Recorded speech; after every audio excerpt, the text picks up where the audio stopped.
രാജ്യത്ത് നാളെ പുതിയ ശിക്ഷാ തെളിവ് നിയമങ്ങൾ പ്രാബല്യത്തിലാകും. സ്ത്രീകൾക്കും കുട്ടികൾക്കുമെതിരെയുള്ള കുറ്റങ്ങൾക്ക് കർശന ശിക്ഷയാണ് വ്യവസ്ഥ ചെയ്യുന്നത്.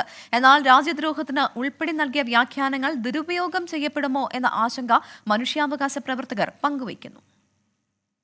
ഇന്ത്യൻ ശിക്ഷാ നിയമം, ക്രിമിനൽ നടപടിച്ചട്ടം, ഇന്ത്യൻ തെളിവ് നിയമം എന്നിവ പരിഷ്കരിച്ചാണ് ഭാരതീയ ന്യായ സംഹിത, ഭാരതീയ നാഗരിക് സുരക്ഷ, ഭാരതീയ സാക്ഷി നിയമം എന്നീ പേരുകളുള്ള നിയമങ്ങൾ ഏർപ്പെടുത്തുന്നത്.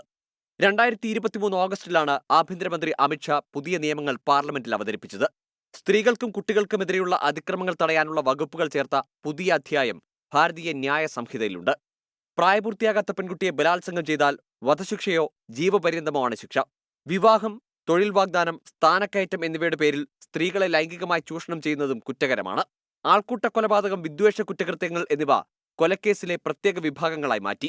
എല്ലാ കേസുകളിലെയും അന്വേഷണം 6 മാസത്തിനകം പൂർത്തിയാക്കണമെന്നും നിയമം അനുശാസിക്കുന്നു. എന്നാൽ പുതിയ നിയമങ്ങളിൽ മനുഷ്യാവകാശ പ്രവർത്തകർ ആശങ്ക ഉന്നയിക്കുന്നുണ്ട്.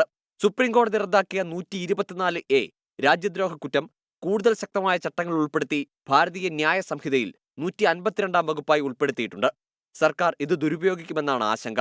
ഡിജിറ്റൽ തെളിവായി ഫോണും ലാപ്ടോപ്പും പിടിച്ചെടുക്കാൻ അന്വേഷണ ഏജൻസിക്കുള്ള അധികാരം മാധ്യമപ്രവർത്തകരുടെ അടക്കം സ്വകാര്യതാ ലംഘനത്തിന് വഴിവെക്കും. ക്രിമിനൽ നിയമങ്ങൾക്ക് മുൻകാല പ്രാബല്യം ഇല്ലാതാകുന്നത് വിചാരണ കോടതികളിലും മറ്റും ആശയക്കുഴപ്പത്തിനും വഴിവെക്കുമെന്നതും മറ്റൊരു പ്രശ്നമാണ്. News desk 24.